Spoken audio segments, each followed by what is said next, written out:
Dobre, som to už mal zo štartovaní, počkaj. No poď.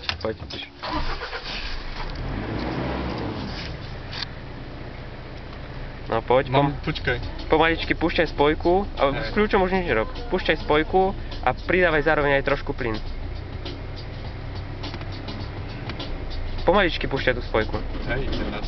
Aha, máš ručnú zatiahnutú, týmto je. Dobre, nie je to tu. Tak ale nie som až taký zlý, ja stačí to ujom super. Podľa mňa sa bojí o auto. Myslíš? No poď, sa už dáš teraz. Dobre, nedrž ho popred, dobre.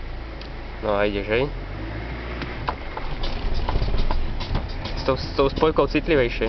Hej. Dobre, ide ti to. Idem aj na dvojku, či ešte nie? Po trošku viac doprava, nechoď moc po strede. No a teraz si stisni spojku. Počkaj. Ty mi robíš to video?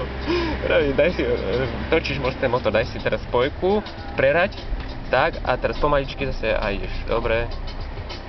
No ideš, tak to treba v Norsku sa ti môže stať, že v takej avenue ako je tu jedeš auto.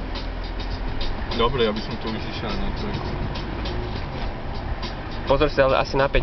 Asi na 5, stisni spojku, tak. A raď vždy tak, že si vyradíš rýchlo, tak potom zaradíš. Tu ja zabočím, počkaj druhúče, a kde je tento? Smerovka je dohora, ľavou dohora. Dobre, a teraz pribrzdi, dobre. To auto ide za nami. No dobre, tak niekde to zastav, hoci ako. Stisni spojku a brzdu. Bacha na auta, Dobre, máme to za to. Jo, prvá jazda na aute.